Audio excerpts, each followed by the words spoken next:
ঝিনাইদহ ৪ আসনের সংসদ সদস্য আনোয়ারুল আজিম আনার ভারতে গিয়ে নিখোঁজের পরে হত্যাকাণ্ডের ২.৫ মাস পার হলেও কোটা আন্দোলনের কারণে আর কোনো অগ্রগতি লক্ষ্য করা যাচ্ছে না।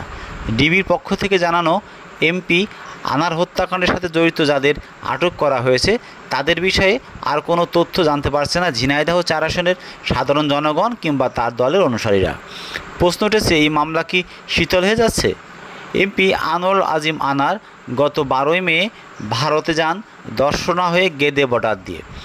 এরপর ১৩ই মে কলকাতার নিউ টাউন এলাকার সঞ্জীবা গার্ডেনে একটি ফ্ল্যাটে তাকে খুন করা হয় বলে জানায় ডিবি। হত্যাকাণ্ডের ১০ দিন পর ২২শে মে বিষয়টি প্রকাশ্য আসে। আনোয়ারুল আজিম আনার কন্যা ডরিন অজ্ঞাতনামা আসামিদের বিরুদ্ধে একটি অপহরণ মামলা করে ঢাকার শেরেবাংলা নগর থানায়। আর ভারতে আরেকটি হত্যা মামলা হয়। দুই দেশের আইনশৃঙ্খলা বাহিনীর সদস্যরা মোট ৯ জনকে আটক করেছে। এর মধ্যে ভারতে ২ জন আসামি এবং বাংলাদেশে ৭ জন। এই ঘটনায় বাংলাদেশে আটক করা হয় শিমুল ভূঁইয়া, তানভীর ভূঁইয়া, সেলেস্তি রহমান, ঝিনাইদহ জেলা আওয়ামী লীগের সাধারণ সম্পাদক সাইদুল করিম মিন্টু, জেলা আওয়ামী লীগের ত্রাণ বিষয়ক সম্পাদক কাজী কামাল আহমেদ বাবু, মোস্তাফিজুর রহমান ও ফয়সাল আলীকে। তবে এই ঘটনার মাস্টারমাইন্ড হিসেবে খ্যাত আখতারুজ্জামান শাহীন আমেরিকায় থাকায় তাকে এখনও আটক করতে পারেনি।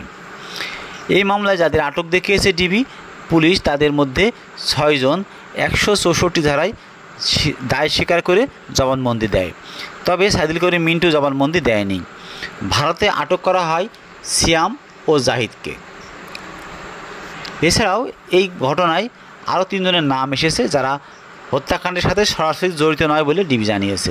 তারা হলেন চেলসি চেরি ওরফে আরিয়া, তাজ মোহাম্মদ খান ও জামাল হোসেন।